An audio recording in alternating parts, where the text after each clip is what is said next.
Muy buenas, hoy vamos a meternos de lleno con uno de los movimientos más fascinantes de la literatura española, la generación del 27. Para cualquiera que se haya enfrentado a ellos y haya pensado que es un laberinto de nombres y etapas, este es el sitio perfecto para poner un poco de orden. Es que es una pregunta que surge casi siempre, ¿verdad? Se nos mezclan los poetas, no sabemos muy bien qué etapa va antes o después, y al final parece todo un bloque un poco confuso. Pero en realidad su historia tiene una lógica muy clara. La idea es que cuando terminemos este repaso, todo encaje y quede un esquema mental perfecto. Y para lograrlo, vamos a seguir este guión.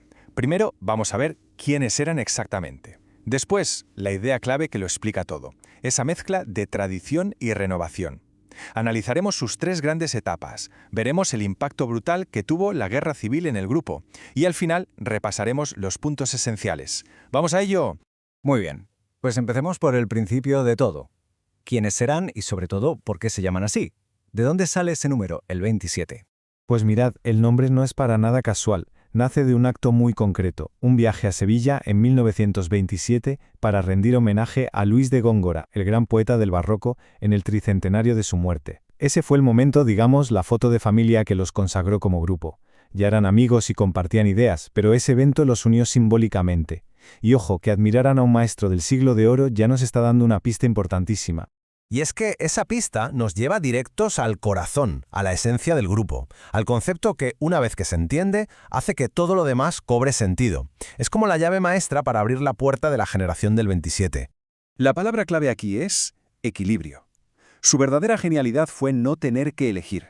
No dijeron, rompemos con todo lo de antes, ni tampoco se quedaron anclados en el pasado. No, hicieron algo muchísimo más complejo y brillante. Supieron crear una síntesis, una fusión perfecta entre los dos mundos. Y aquí se ve de forma clarísima. Por un lado, en la columna de la tradición, vemos cómo recuperan formas clásicas como el romance, las canciones populares, cómo admiran a Garcilaso, a Góngora, pero al mismo tiempo, en la columna de renovación, estaban totalmente conectados con su época, asimilaron las vanguardias que venían de Europa, sobre todo el surrealismo, y se lanzaron a crear metáforas e imágenes completamente nuevas, rompedoras. El ejemplo perfecto es el romancero gitano de Lorca. La forma es tradicional, un romance de toda la vida, pero luego lees verde que te quiero verde, verde viento, verdes ramas, y eso es vanguardia pura, esa imagen tan potente, tan irracional. Ahí está la magia, en esa mezcla.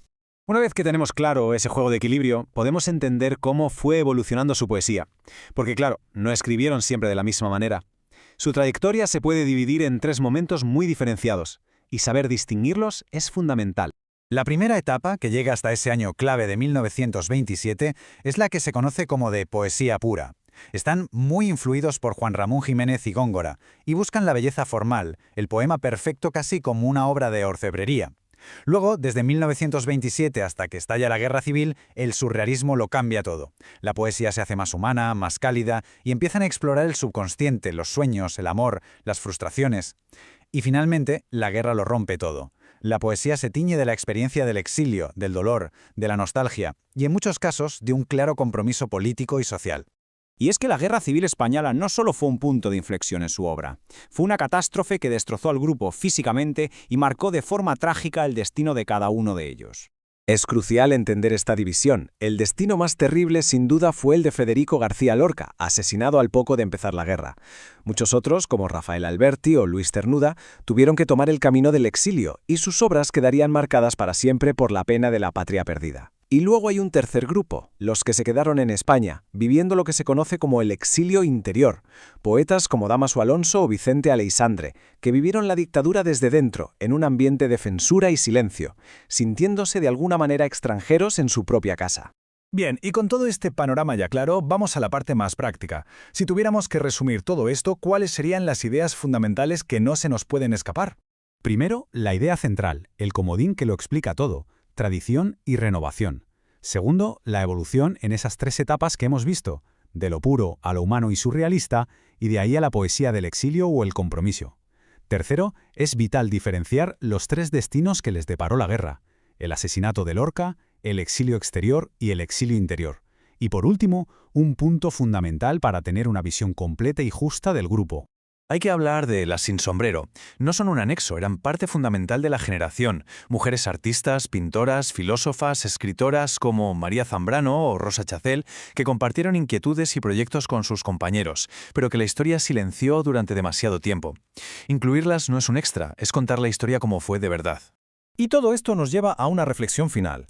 Más allá de ser un tema de estudio, nos dejaron una lección muy potente, la de saber mirar al pasado no para copiarlo, sino para coger impulso y crear algo totalmente nuevo. Así que la pregunta queda en el aire, esa capacidad suya para crear equilibrio, para unir lo viejo y lo nuevo, ¿qué nos puede enseñar hoy en día? Ahí queda eso.